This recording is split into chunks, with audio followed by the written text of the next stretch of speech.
Hello, everyone, and welcome to David and Jeff's Survivor Podcast. I'm David, and with me, as always, is.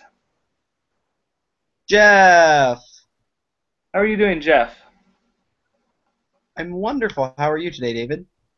I'm doing fine myself. Really excited. I know it's been a while since we've had you on the podcast, Jeff. Been Yeah, I going was to gone there for different a while. countries. I was being a world traveler. Yeah. So, way to be amazing race-like and not Survivor-like.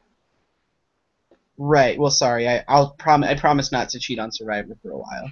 Okay. But yeah, we had a great podcast with JML talking about the finale of Survivor Kagayan. Did you enjoy the finale and the winner and everything? I was a little upset because, I've been saying the entire season, Wu's my pick to win. There's no way Tony can win. And so if everything was perfect up until Tony won. If Wu had won the final tribal council, everything I said about the entire season was 100% correct, without fail. I wouldn't have gotten a single thing wrong. The fact that Tony won changed all of that, and I was dead wrong about the entire season, and I had no idea what was happening. Yeah, So I was very upset. I was upset that Wu didn't take Cass, because that would have been a guaranteed Wu win, which would have warmed my heart. But, yeah. I've gotten over it. But your pick made it the final two. That's pretty good. Yeah, and he had everything in his power to win. Yeah, but It was his own fault. it was his own fault. Well, we're podcasting today about all of Survivor, not just Survivor Kagayan, and we're going to be doing another list of the top 20 Survivor characters. We have a list of 60 survivors. Actually, excuse me, we have a list of 61 survivors from all across the season. We're going to be narrowing it down to 20 and ranking them as the best survivor characters. So it should be a lot of fun. Now, quick thing to mention, we have a sort of like all of our lists, we have a sort of criteria of how we judge a good character. And it has nothing to do with gameplay or social ability or anything else, but there's three criteria. The first one is to have entertainment value, so to be entertaining. We enjoy watching you. You're compelling to watch week after week. The second is storyline, where you need to have an obvious storyline. There's some people that may be entertaining and funny, but they only pop up every now and then in episodes for a little bit of comic relief. They don't really have a storyline. So we're looking for a storyline, an overarching story throughout the whole season. And the last one, Jeff. Is originality, Yes. Be which I unique. think gives. I was gonna say I think it gives a little bit of preference to the earlier players who maybe weren't as crazy as some of the new players, but were very original in the reasons they were cast and being entertaining characters. Yeah. Originality is something we've never seen before. Very unique people. Um, yeah, and I think that's a key component of a character too. You don't want someone who's just a repeat of someone else, and oh, you can predict their every move. You want people who are unique, you're original, and ultimately also a little bit relatable too. So that is our what that's what we're looking for, our qualities. Those are the qualities we're looking for in our survivor characters. So we are going to talk with about 30 of them this podcast. We're going to have another podcast where we talk about the rest of the list and finalize it. We're going to start on the board, and you're actually, I know Jeff is excited, you're going to be able to not see my face for a while, as you cannot see Jeff's because he just left. But I'm going to be putting up a slideshow looking at the different survivor characters, and we'll talk about each of them that comes up and where we think they fall as far as entertainment, storyline, and originality. Oh, look, Yes. now we see Jeff. I'm pouring myself a soda. I apologize. I just feel like, the only thing that can make this situation of not seeing your face even better is to have a drink to go along with it. But unfortunately, Yeah, I live in the dorms, so I can't have a real drink. gotcha. Also, So, hi, David's wife. All right. So, without further ado, let us go to the first Survivor character. And it is, are you ready, Jeff? Oh, I'm ready. Mike Skupin. Mike Skupin from Survivor, the Australian Outback, and Survivor Philippines. Overall, Yes. what are your opinions on Mike Skupin? Well, Mike Skupin is an interesting person because people remember him wrong, right? Everyone kind of remembers him as this tragic hero who fell in the fire in Survivor Australia, which is complete. I mean, yes, he fell in a fire, but there's so much more to him in that he was hated by his entire tribe for 5.5 episodes, right? He was this leader, and he rallied the troops for challenges, but nobody liked Mike Skupin. Right, and people were not rooting for him to win. It's just an interesting fact that, he's now treated as kind of this venerated Survivor character who, missed out on an opportunity to maybe win. But no one on his tribe actually liked him, right? He thanks God for being the leader. It's just interesting that a character can be remembered I don't know that any character has ever been remembered as wrong as Mike Skupin is. And I'm reminded of that every time I watch Survivor the Australian Outback, which is fairly often, actually. It's probably the season I've seen the most. Yeah. Well, it's also interesting because, his second appearance, he wasn't nearly as huge of a character as he was the first one. I mean, he was very prominent the first episode, and then he sort of fell off the radar and was just sort of there. And then he showed up again a little bit after the merge and was sort of a key component in it, but not like the star of the season or anything. So I think that also sort of hurt his sort of entertainment value, was coming back a second one. There was so much of a legacy and a thing built up from his Australia being the first person to quit. But yeah, it's definitely back to harsh reality. Yeah, he's interesting because in Philippines he had 5 episodes in a row with 0 confessionals. He had 2 episodes with only 1 confessional and 2 episodes with 2 confessionals, right? Which only leaves 3 or 4 episodes that he even was really a big deal. But yeah, he did get second, so more power to him. But his Philippines appearance is not nearly as interesting as his Australian Outback was. But I would say Australia very entertaining. I mean, he brought it every single episode he was in. Yeah, in fact, 41. I have the confessional document open here. I'm trying to see. He actually talked half as much. Okay, so that's about right. He talked about half as much. So he talked about the same in both seasons that he was in, but I feel like he was much more important in Australian Outback.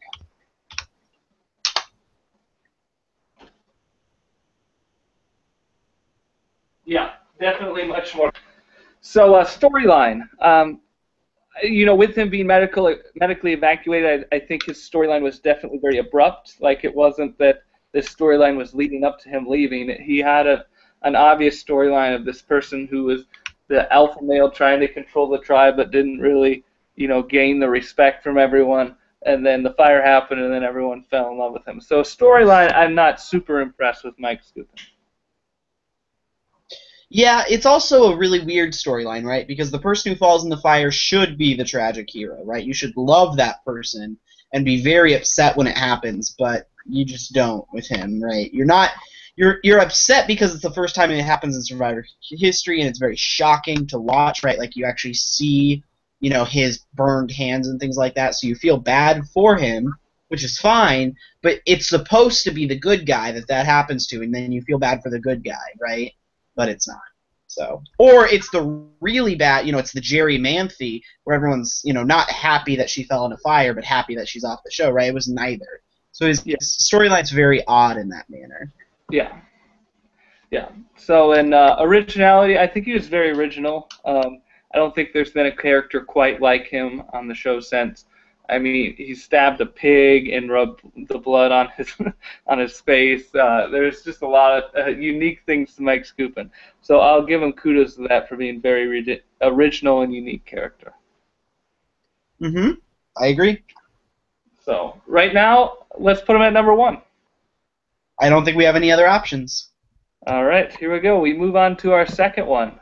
Are you ready? Okay.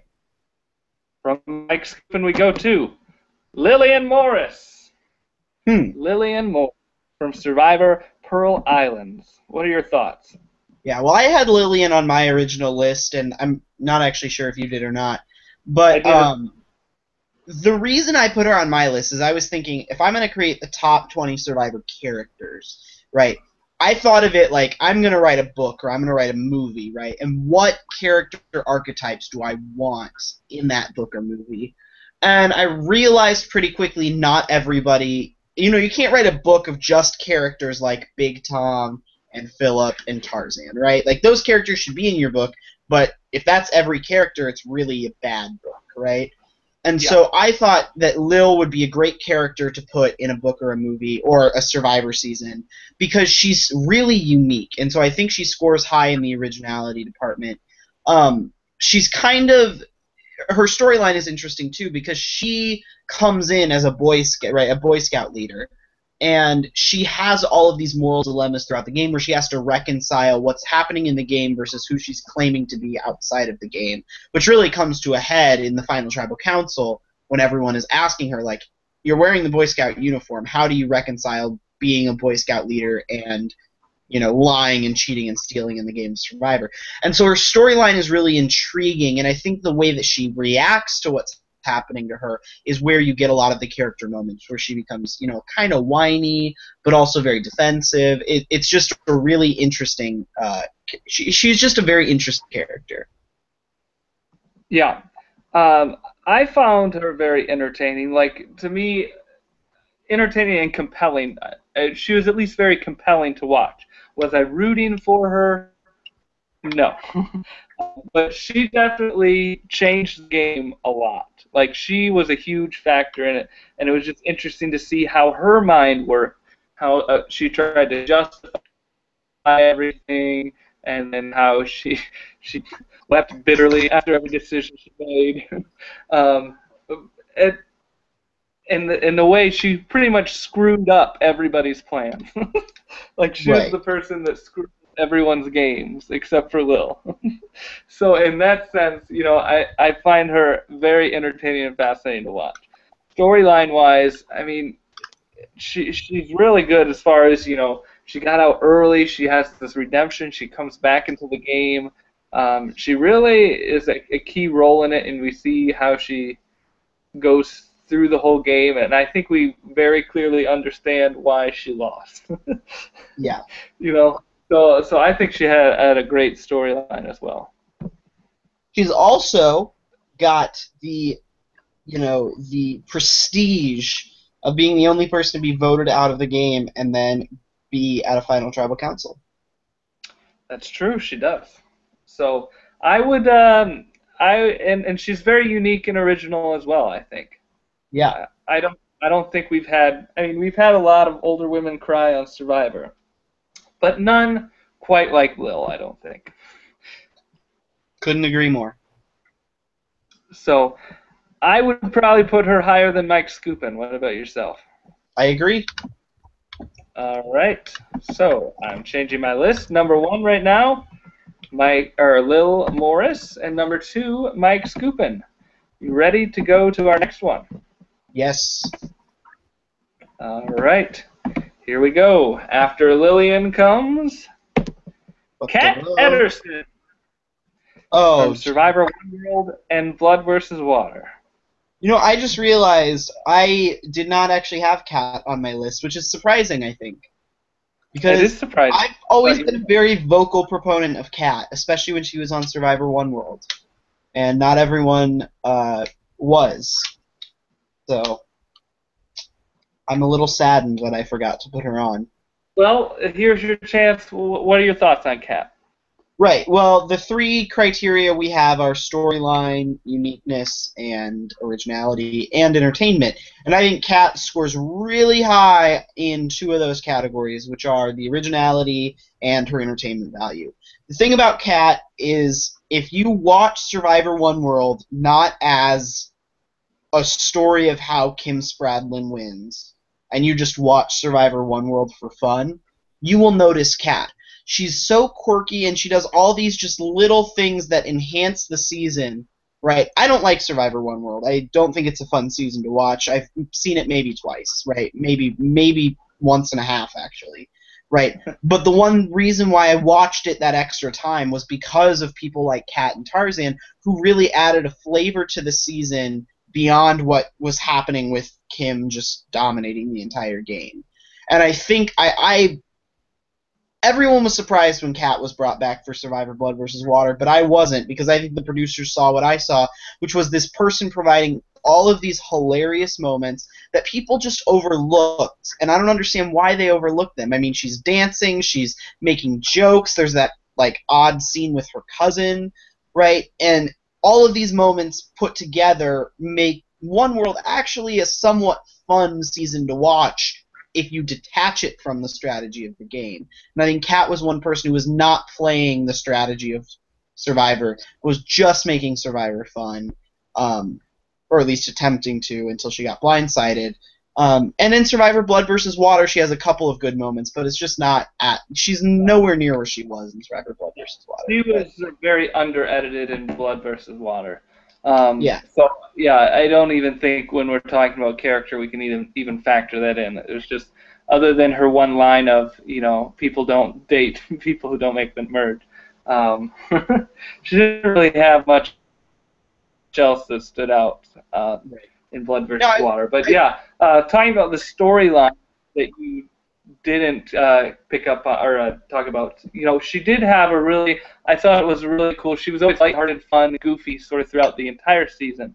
But then you get to the final tribal council, and she has this really heartfelt, serious speech, which I think was really a good wrap-up for Kat and helped us understand her more. So I thought that was a good way to end her storyline. Yeah, and I mean, even when the way she gets blindsided, right? She gets blindsided by her best friend because she's too trusting, and, she should be bitter, and she's not, right? Yeah. And I think you're absolutely right. That's just Kat. Like, she played the game for fun, she had fun, and she didn't hold anything against anyone. All right, so where does Kat fall on our list of Lil and Mike? Well, that's difficult because I feel like Kat's not as strong in some of the categories. Like, Kat may not be as strong in, like, storyline as Lil, but I feel like she at least is really solid in all three categories. So I don't know, I'm stuck. I don't think she's better than Lil, but I could put her above Mike. I would definitely probably agree with that. Definitely, probably. Sounds good to me. Yeah. All right. So, we have 3 so far. Let's move on to the next one. Here we go. After Kat comes Yao Man Chan. What a great picture of Yao Man. Yeah, looking especially wet. Right. But what are your thoughts on Yao Man? Well, we've personally talked to him. Sorry, go ahead. We've personally talked to him, Jeff. We have talked to Yao Man, and his love of Brazilian women is truly inspiring, right? No, Yao Man, I think, is probably the most original person on our list so far, right? I can't think of anyone who was as quirky and different and just fun as Yao Man was in Yao Man's own way, right? Like, he was very specifically entertaining and quirky and fun. So I give him high points for originality. I give him really high points for entertainment value as well. Like, Fiji was one of my returns to Survivor, right? Like, it was one of the first seasons I watched after I was allowed to watch Survivor again, according to my parents. And I rooted for Yao Man all the way. I don't think there was a person out there who wanted Yao Man to lose, right? Yeah. Casuals loved him. Hardcore fans loved him. There wasn't a person out there who didn't want Yao Man to win.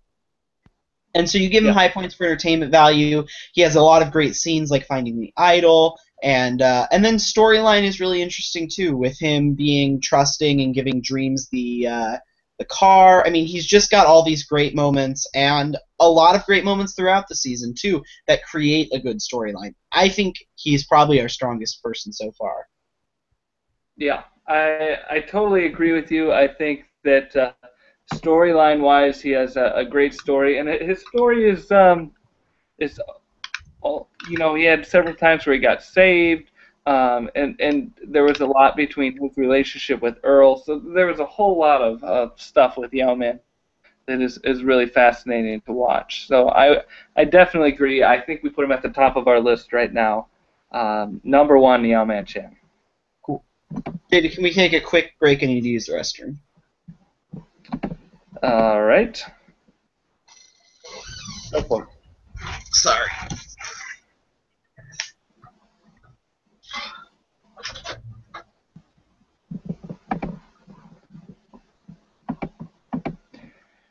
So we'll take this break while Jeff is gone to discuss things coming up in the future on David and Jeff's Survivor podcast. We're looking forward to the next season, San Juan del Sur.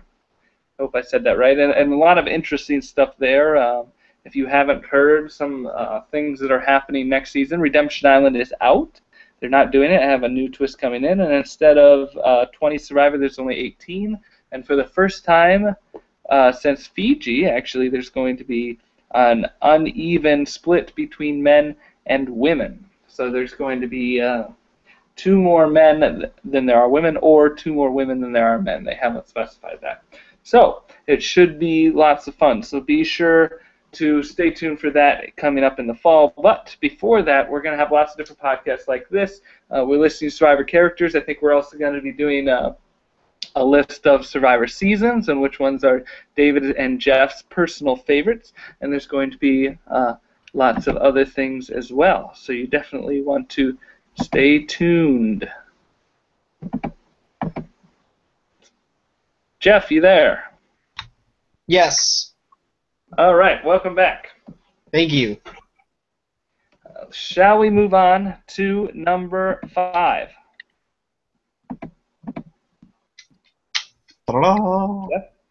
Yep, let's do it.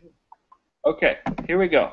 We have Yao Man, and now we go to Greg Buis from Survivor Borneo. Absolutely. I mean, do you want to talk about Greg? I feel like I've been talking a lot. Sure, I'll talk about Greg.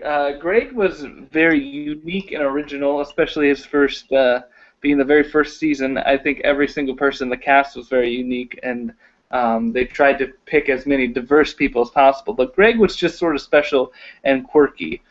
Before there was the BlackBerry, there was the coconut phone, and there was just lots of entertaining things about him. And he's the one out of everyone in the cast who really recognized this as a TV show and as a television production. And he would always push the line and try to do things. He would do things purposely for show and for entertainment and just see what would happen. So I think that was just very interesting to watch, especially back in the very first season.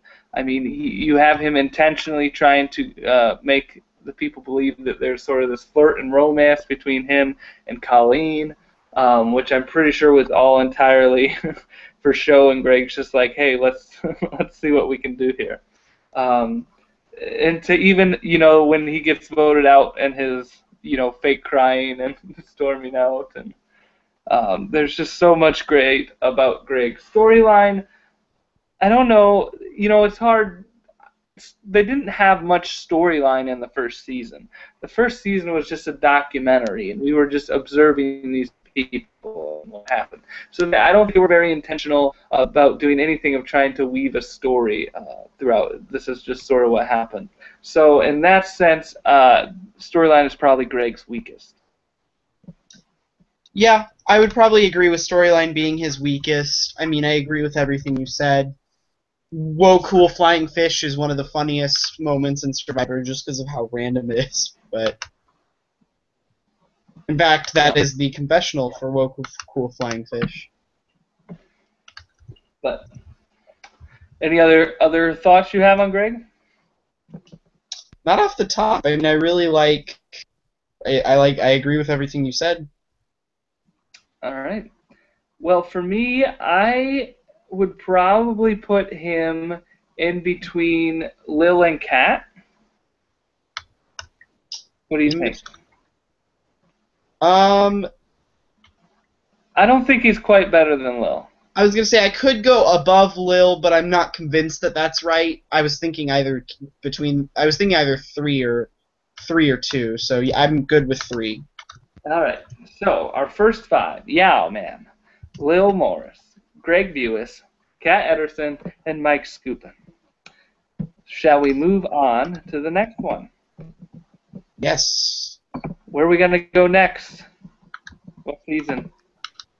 What do you think, Jeff? I think you're gonna go late. Late? Yeah, Any era? like modern, super modern, like Give 27, me 28 in there. 27, 28. Let's see what happens. From Greg Buis, we go to Sierra Easton. Good call, Boom. Jeff. Well, Sierra David, Easton. you're becoming predictable. Yeah, I'm becoming very predictable. From Survivor Blood versus Water, Sierra Easton, what are your thoughts, Jeff? I had Sierra on my list.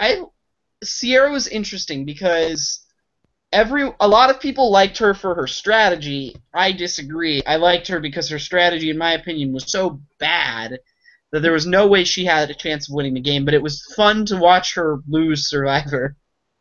In all honesty, no, I enjoyed Sierra. Sierra, I think, had the most real moment on Survivor Blood versus Water when she was voting out her mom. Her and her mom had a very real moment, and I think those are becoming fewer and far between in Survivor seasons, and I really appreciate the fact that they added that, and that Sierra added that to the season. And I think Sierra is probably one of the best casting choices this side of Heroes versus Villains. Yeah.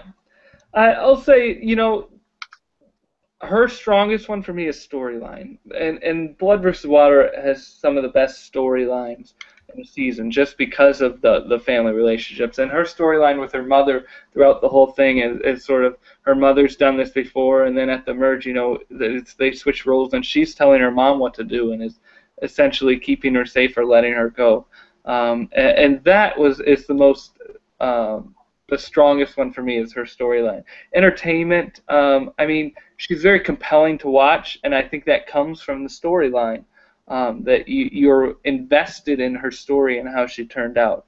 But unique and original, I mean, there's nothing too standout-ish about her to me, but it all revolves around the storyline for me, and it was just a great storyline.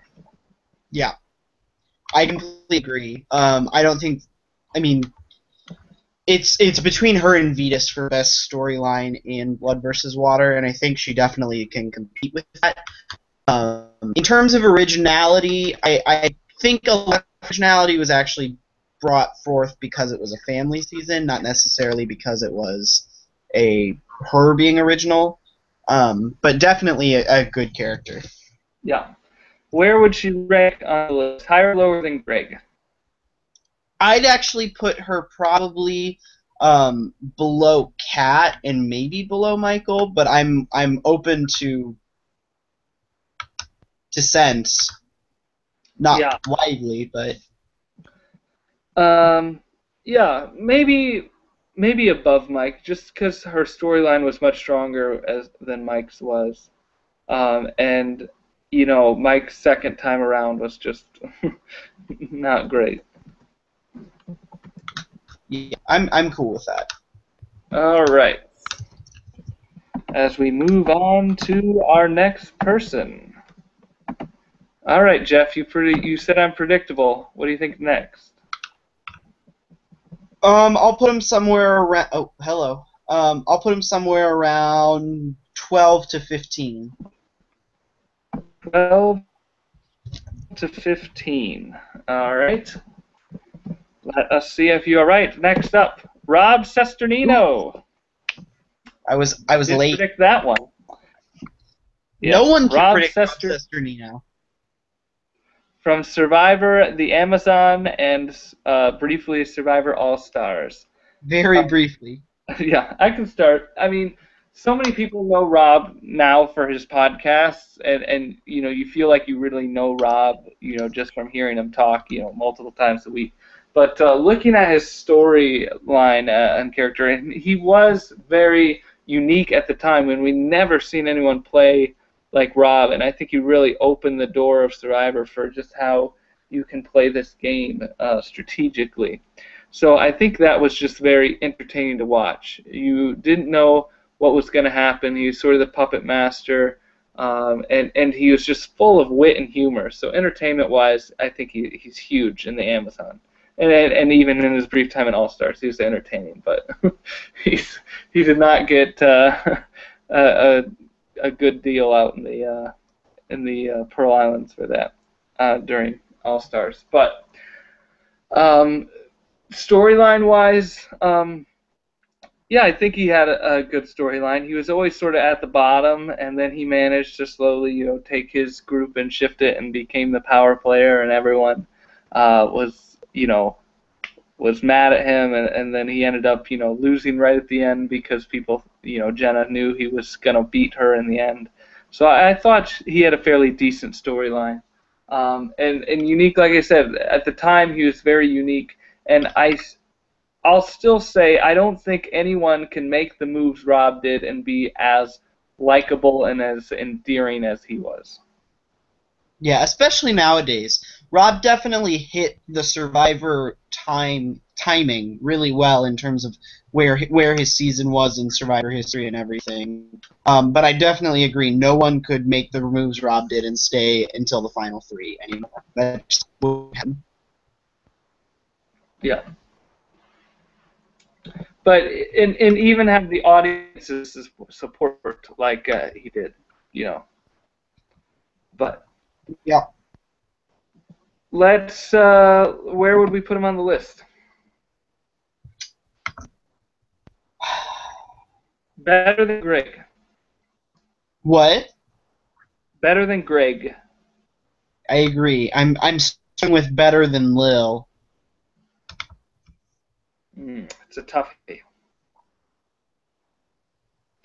Well, let's say, who has a better storyline, Lil or Rob? I would say Lil. Who has a better originality? I would say Rob on that one. Okay. And so it comes down to entertainment. Lil brought it every single episode she was in. I thought Rob did too. And Rob had a few episodes, early on where he was a little more low key. I mean, he always had a couple witty confessionals here and there. But Lil, every time she was on screen, it was like a glorious train wreck that you couldn't look away. Whereas Rob is one that you wanted to look to see what he was going to do. So it's sort of like two sides of a coin here. Yeah, I'll concede. Let's have Rob C at number 3, Lil at number 2, and Yao-Man at number 1. All right. Moving on. Here we go. We go from Rob. All right. You were a little wrong. Where are we going next? 17 to 21. 17 to 21. All right.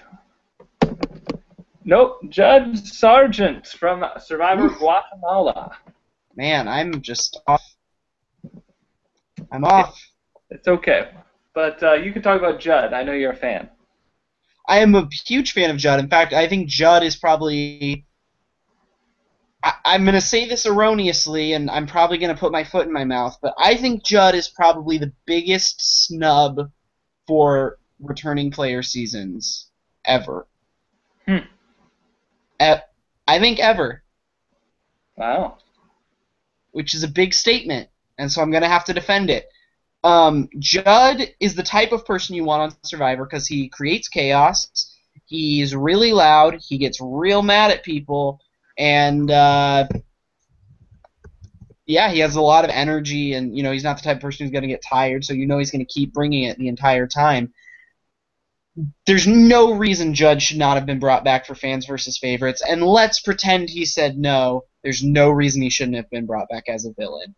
Bring him back over Tyson, bring him back over Coach, bring him back over Russell.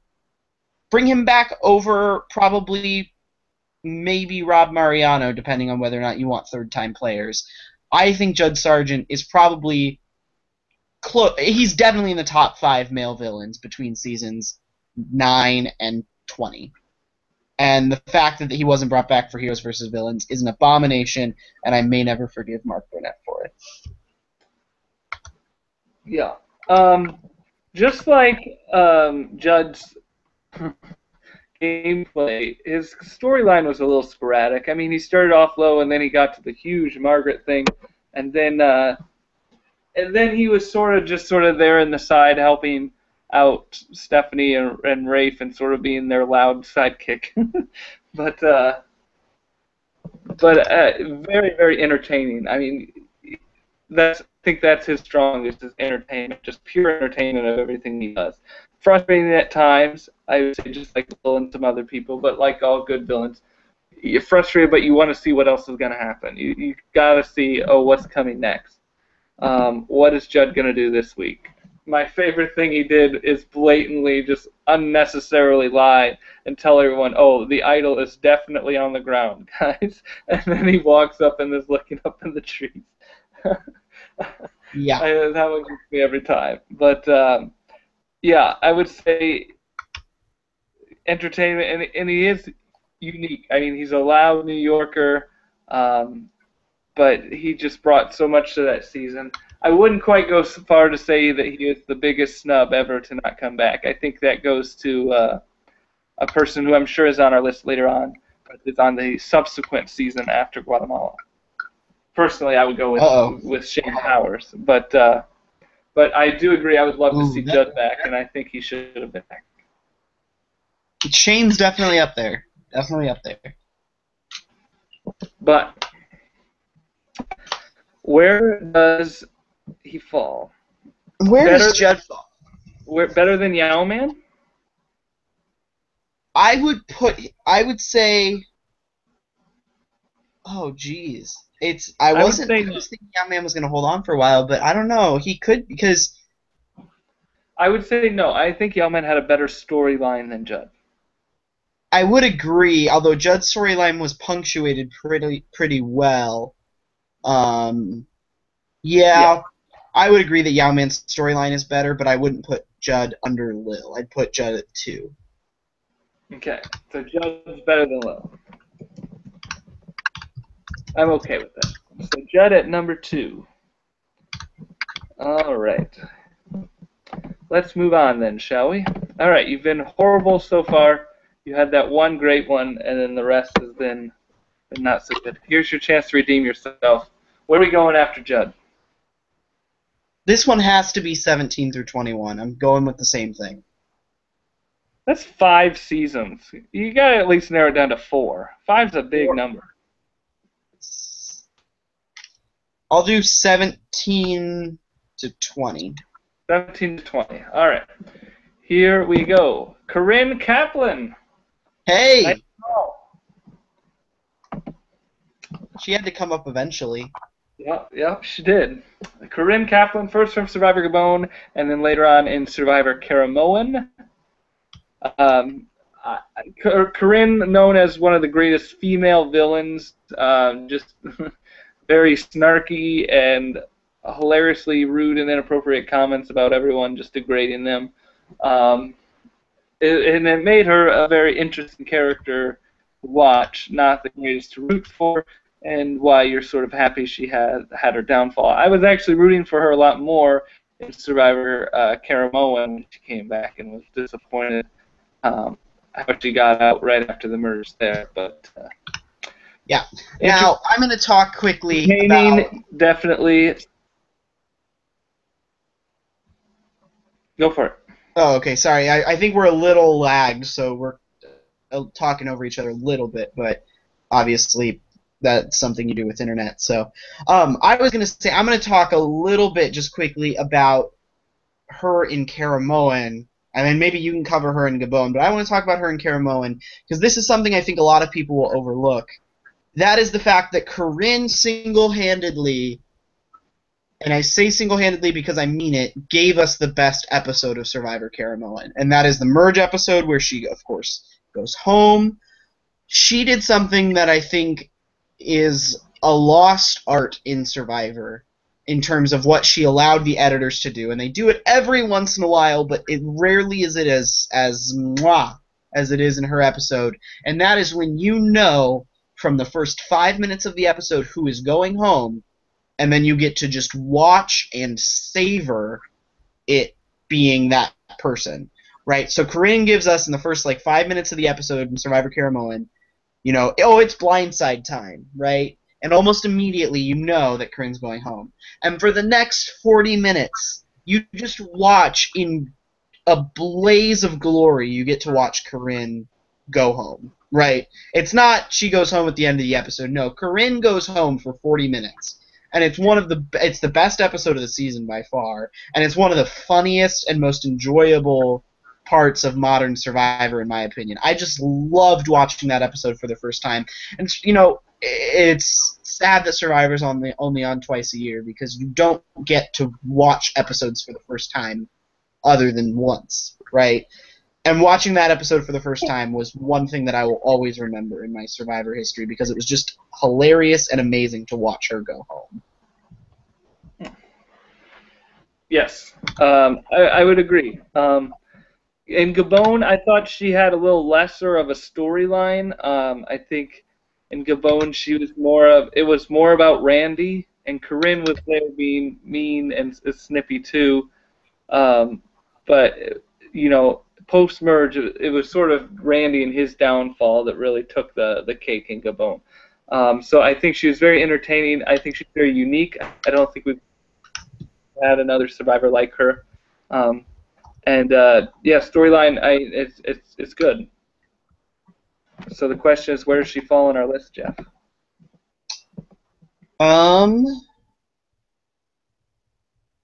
It's interesting. I don't know. What do you think? Higher or lower than Greg?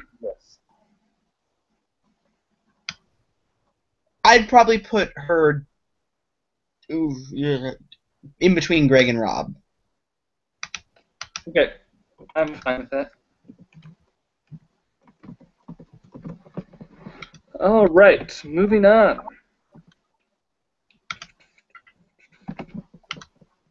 Let's see. Any predictions? Season 2 to 4. 2 to 4. We are going to Tom Buchanan. Nicely done, sir. Hey. Do you want to talk about Big Tom, or you want me to talk about Big Tom? I could talk about Big Tom. I love Big Tom. Survivor Africa is actually one of my favorite seasons. I know it doesn't get a lot of love, but I just thoroughly enjoy Africa for the uniqueness of its location and the characters of Tom, especially, and Lex and Ethan and a lot of others. But Big Tom was just a pile of fun. I think, he had, his storyline in All Stars, we came back, was I'm just gonna ride Boston Rob to the end. I'm gonna be, his pony or whatever. But he had so many entertainment. Like his strongest is obviously entertainment. Every time he's on screen, he's gonna crack you up, just laughing. He's just so entertaining. Storyline, he's always the side comic relief. I mean, in Africa he was like that, and again in All Stars. He's not a power player. He's not really making the executive decisions. In Africa it was Lex, and All Stars it was Boston Rob. He's just sort of aligned with him, so he gets far, and it's just there along for the ride and having a blast. But also very unique in the original. I think they tried to have someone like Ralph, but he's in nowhere comparison to Tom Buchanan. Yeah. Tom Buchanan is there's still not been anyone like him on Survivor, which makes him ultra unique because he was on season 3.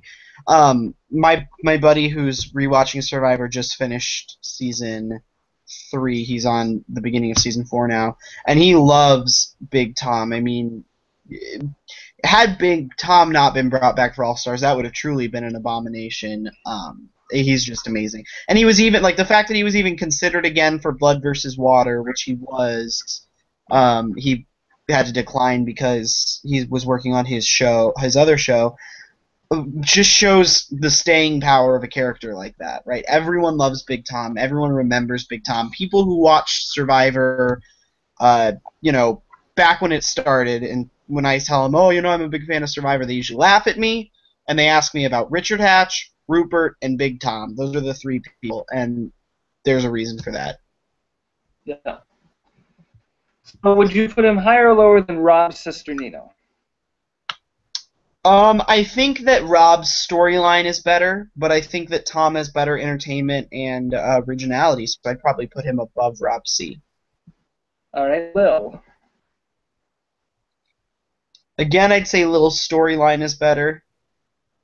Yeah. I'd put Big Tom higher for entertainment, and then for originality, I think they're tied. So I don't know. I'm struggling with that one. Okay, but he's lower than Judd. I would say he's lower than Judd. All right. Between Lil and Tom. Oh, this is tough. I feel like Lil's providing us with a lot of dilemma since she's so different than everyone else. Most of these people are big characters who do funny things and say funny things, whereas Lil's not that character, right? She's very different. So I think that's so what let's put Tom under. What? So let's put Tom under Lil. Okay. Let's keep Lil. Let's add some uniqueness. All right. Next person. All right, you're 2 in a row. Can you predict the third one? Where are we going next? 23 to 26. We are going to Cass McQuillan from Survivor Cagayan. So not quite, Jeff. I was close. I was in the realm. Few seasons if I was outside. smart, I would have realized how few people from seasons 23 and 24 there were and would have said 26 to 28, but hey. So, what are your thoughts on Cass? Yeah, well, Cass is interesting because obviously with, anyone from Survivor Cagayan, there's a little bit of, it's fresh, so you like that person a little bit more, but also you're not sure how they're going to fall in the history of Survivor. Right. And Cass is also interesting because she was a little bit like Mike Skupin was in the Philippines, where she was like a flash in the pan and then did nothing for 3 episodes, and then she had another big blow up, and then she did nothing for a few episodes, and then she won the Final 4 immunity challenge, which I'm still trying to figure out in my head how that worked out. Cass was very entertaining, obviously. She's someone who I truly, like most people in Survivor, I understand what they do. Like, I can figure out why Wu picked Tony, right? I know why that happened in my mind. I may not have made the same decision, but I can understand how in Wu's brain that worked out, and if I were Wu, why that decision would be made. Cass is someone I still struggle with thinking about some of the things she did and why she did them. And so that makes her a very unique character for me. In terms of entertainment, again, flash in the pan, dormant for a few episodes, flash in the pan.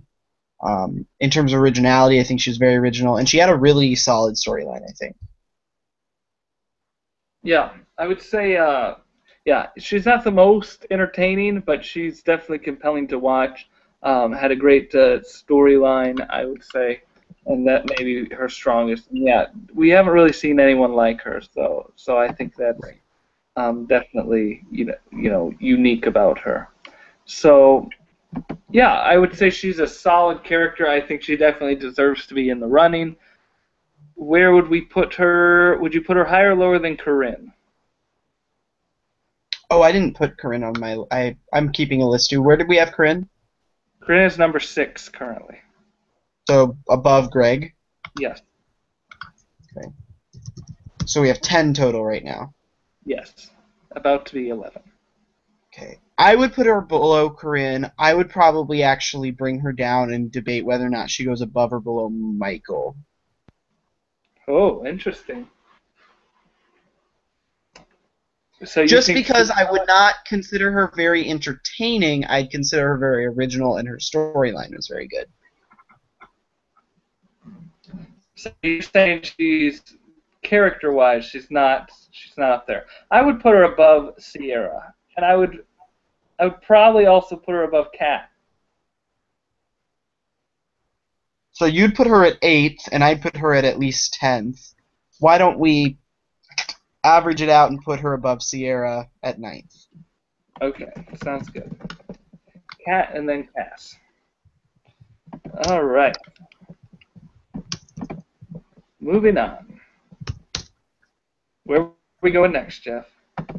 Oh, that was season 28, so we've got to go pretty high back, or pretty far back. Let's say season 7. Oh no, we'll go. Yeah, 7 to 10. 7 to 10. All right. Dreams Heard from Survivor Fiji. I almost What are said your thoughts 12 to 15, but I didn't think.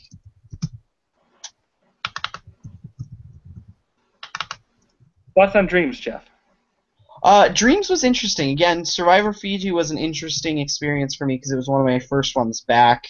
And Dreams is probably another person like Cass who I don't really understand why he did what he did. In the entire season, I was like, who is this guy and why did he keep making stupid decisions?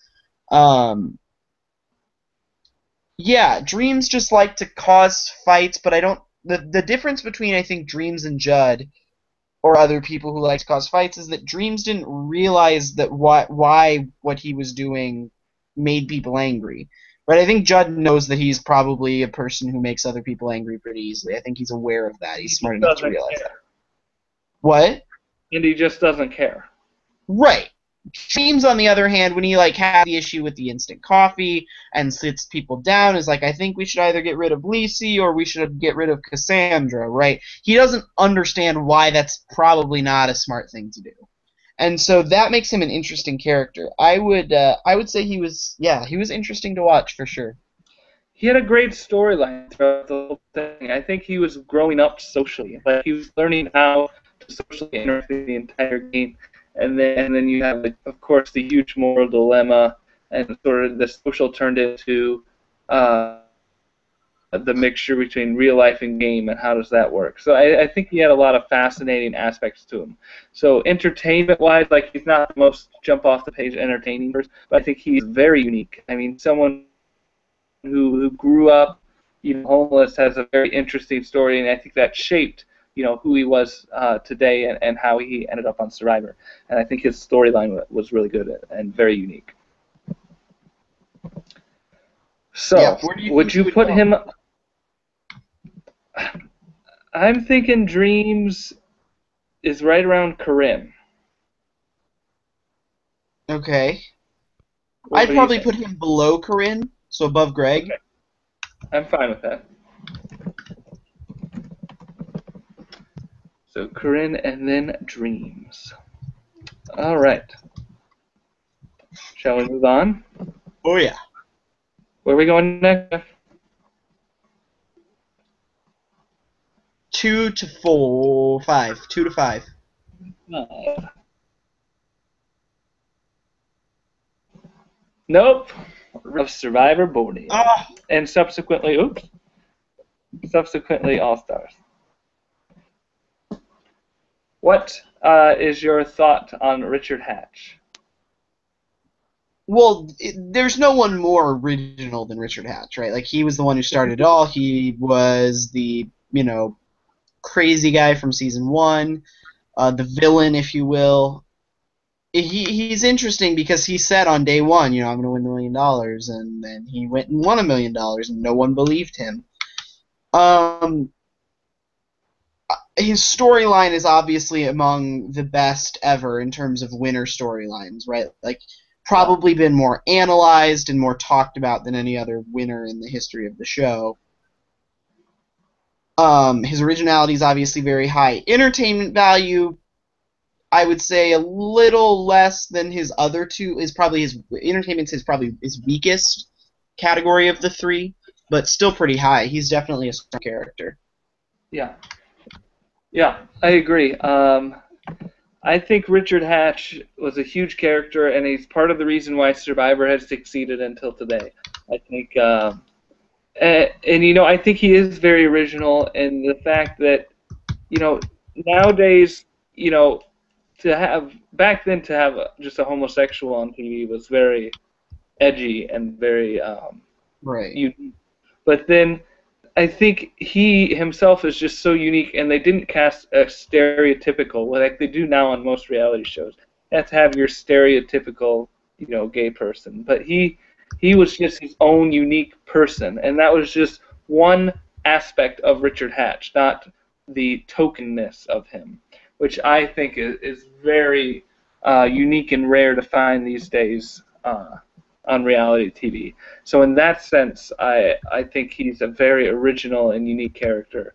Again, he's not a one-liner extraordinaire, or he's not doing something crazy every minute. But he is entertaining and compelling to watch, and has a great storyline from start to finish. And you said he has the confessional, "I'm going to win the whole thing." And at the start to see how he's like, all right, let's all sit down and come up with a plan, and just to see how he forms the alliance. Storyline is great, and I expect him to be very high on this list. I would almost put him at number 1, Jeff. What do you think? Here's my question. Okay. If Richard hadn't won, let's say he gets second or even third, would he be number 1 on your list? And does that matter if he wouldn't? Like, does the fact that he won change him as a character? The fact that he won changes him as a character slightly. So I would, to be honest, if he hadn't won, if Kelly had won, he probably would have been down a little bit. But I think he'd still have been in the top tier of this list. And I'm not saying he's going to stay at number 1. That's fair. I just wanted to make sure we weren't determining it based solely on, oh, well, he's the first winner, so he's got to be the best character, right? Like, no, I didn't want that. No, I agree. Yeah, I could see people down the line definitely beating Richard Hatch. Well, in that case, I'm okay with putting him in first place. Like, well, I mean, don't you agree? Do you think he's a better character than Yao-Man? It's just hard since Yao-Man, like, it's one of those things where intuitively I would say no, because you want to pick the person who's kind of like loud and boisterous and fun, but yeah, realistically I would say yes. Yeah, if you're writing a book, Richard Hatch is going to give you, lots of ability to go wherever you want and really evolve this character. Whereas Richard feels like a more, especially if you're writing a book where you can see into people's minds, like if it's in an omniscient viewpoint, he's definitely going to be a valuable character. So. Yeah. All right, well, let's move on to the next person. And you may have already seen it, so let's just go to it. Eliza Orlins from Survivor Vanuatu and Fans vs. Favorites. Do you want to talk about Eliza? Yeah, I can start. Eliza is someone who has a great storyline of always being on the out. Like, her personality just did not mesh with everyone, and she was always irritating towards a lot of people, and she was always going to be out, but then something happened. Something always happened that took the target off her and onto someone else. And that was just a lot of fun to see. And it was fun to see how she interacted with people and her alliance with Twyla and Scout and their relationship, and then getting screwed over by Chris in the end.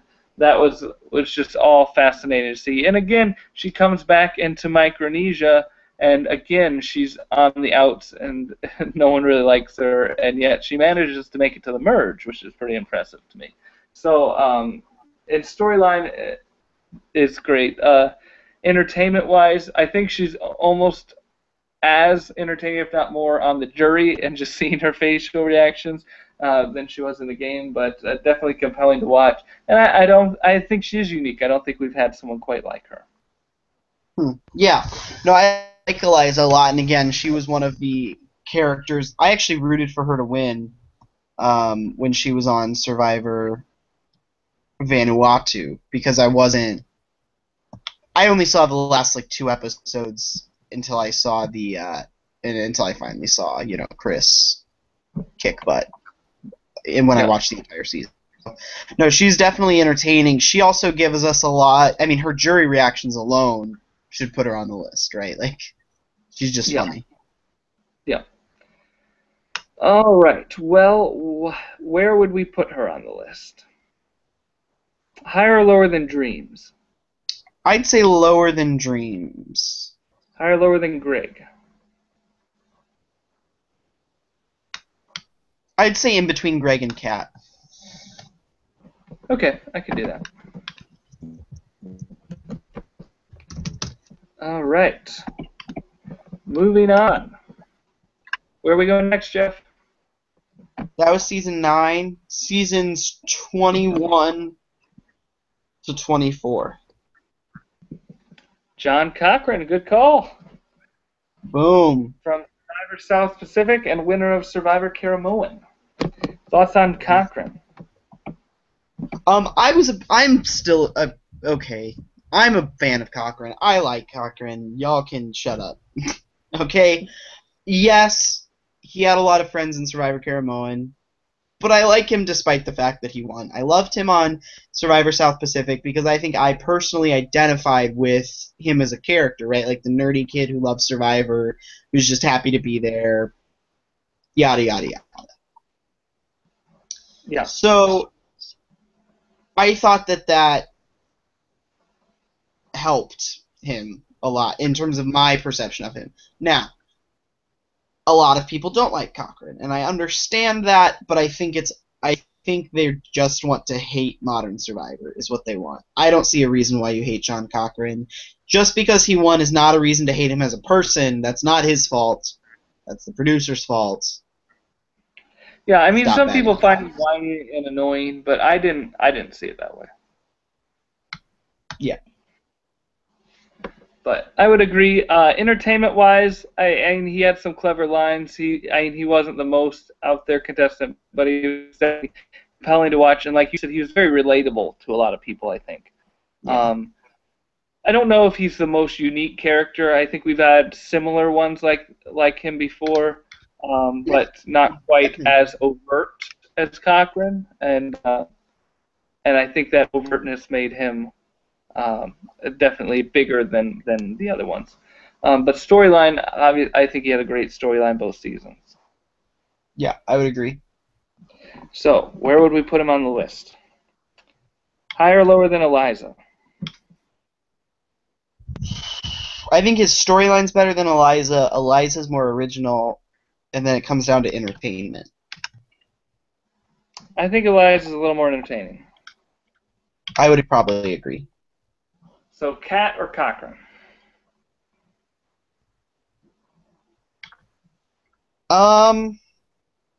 I'd probably pick Cochran.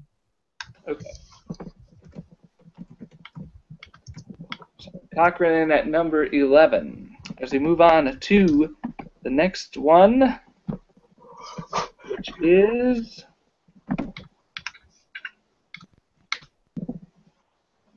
Oops. Let's try this again.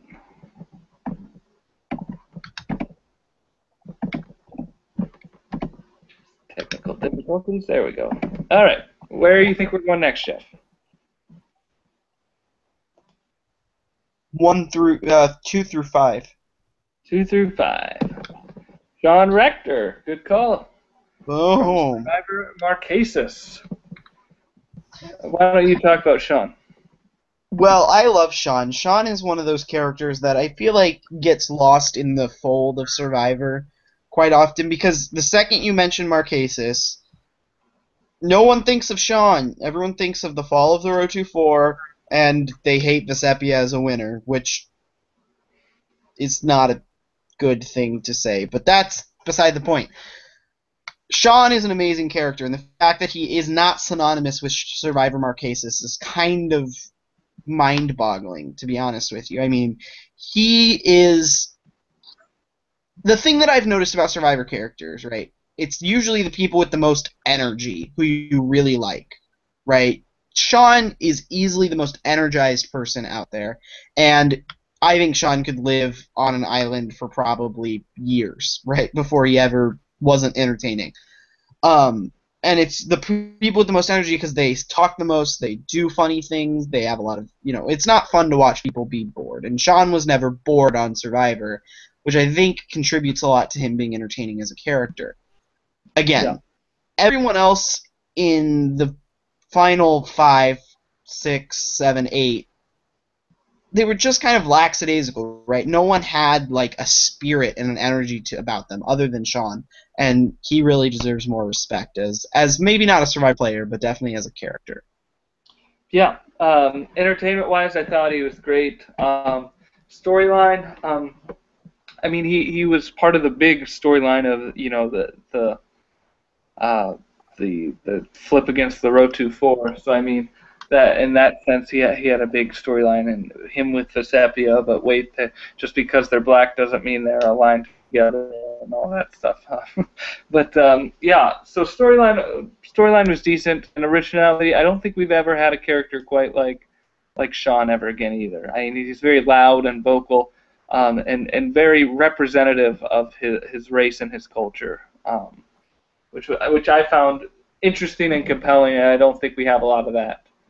We don't see a lot of that anymore on Survivor. I agree. So where would we put him? Higher or lower than Corinne?